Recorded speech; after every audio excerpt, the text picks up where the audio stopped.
Assalamualaikum warahmatullahi wabarakatuh. Kali ini kami akan membahas tentang sosok Firaun secara berbeda dengan yang lainnya. Selamat menyaksikan. Tapi sebelumnya, kami berharap Anda sudi mendukung channel ini dengan menekan tombol subscribe, like dan juga komen, agar channel kami berkembang. Terima kasih, selamat menyaksikan. Alkisah.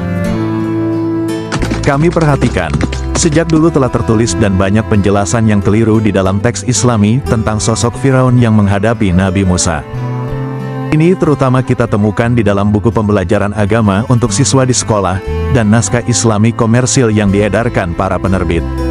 Hal ini harus kita luruskan, demi menjaga kemurnian sejarah dan juga memberi pemahaman yang baik dan benar pada masyarakat. Versi cerita yang keliru itu mengatakan bahwa Fir'aun yang mengejar Nabi Musa itu adalah ayah angkatnya sendiri. Padahal yang sebenarnya adalah, Nabi Musa yang bermusuhan dengan Firaun itu adalah saudara angkatnya, bukan sang ayah angkat. Begini kronologinya. Sewaktu kecil, Nabi Musa dihanyutkan ibunya ke Sungai Nil, karena takut bayinya dibunuh Firaun. Kala itu Firaun baru saja bermimpi buruk. Di dalam mimpi tersebut, ia mendapat petunjuk bahwa akan datang seorang lelaki yang akan menentang kekuasaannya. Untuk itu, ia menyuruh orang-orangnya membunuh setiap bayi lelaki yang baru lahir. Tapi takdir Allah tetaplah harus terjadi. Nabi Musa yang masih bayi itu malah ditemukan oleh Asiyah, istri Firaun sendiri. Asiyah menjadikan Musa sebagai anak angkat, walau suaminya tak terlalu berkenan sebenarnya. Saudaraku semuanya yang dirahmati Allah, Firaun yang menjadi ayah angkat Nabi Musa ini, bernama Ramses II. Dialah yang berjasa membesarkan Nabi Musa di dalam istana. Dikisahkan bahwa Nabi Musa sudah menentang Firaun sejak beliau masih muda. Pernah pula, Nabi Musa harus melarikan diri sebentar keluar Mesir, untuk menghindari serangan ayah angkatnya. Nah, saat meninggalkan Mesir itulah, diperkirakan oleh para arkeolog, terjadi pergantian kekuasaan Firaun yang bernama Ramses II itu, ke Firaun selanjutnya, yang bernama Merneptah, putranya sendiri.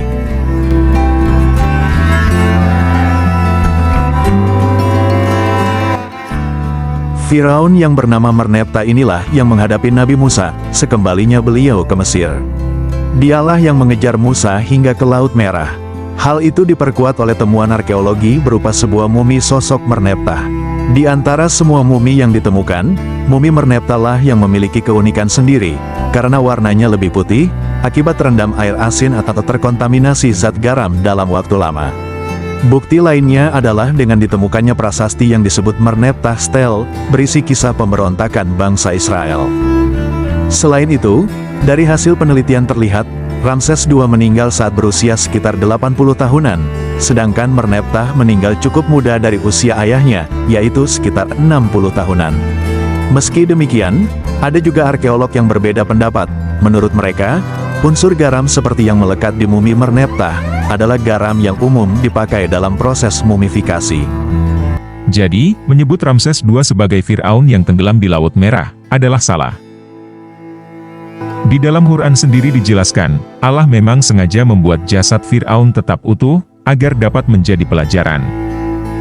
Demikianlah penjelasan terbaru, terkait pendapat tentang Fir'aun yang mengejar Nabi Musa hingga ke Laut Merah. Keduanya adalah dua individu yang berbeda. Disinyalir, kekeliruan ini muncul akibat dari penyebutan nama Fir'aun itu sendiri. Banyak orang yang mengira, Fir'aun adalah nama seseorang, dalam hal ini seorang raja dari Mesir, yang diceritakan selalu berambisi diakui sebagai Tuhan, padahal sesungguhnya, Fir'aun hanyalah sebutan kehormatan atau gelar raja bagi masyarakat Mesir. Citra buruk seorang Fir'aun yang jahat, di dalam buku-buku cerita Islami, telah melahirkan asumsi yang keliru bagi masyarakat awam. Sebenarnya ada 170 orang Fir'aun yang pernah berkuasa di daerah Mesir. Tak hanya pria, ada pula Fir'aun wanita yang paling terkenal, dan sekaligus menjadi Fir'aun terakhir. Dialah Cleopatra. Anda pasti pernah mendengar namanya. Fir'aun-Fir'aun yang pernah berkuasa, tak semuanya jahat. Banyak pula yang berkuasa dan memerintah secara adil dan bijaksana.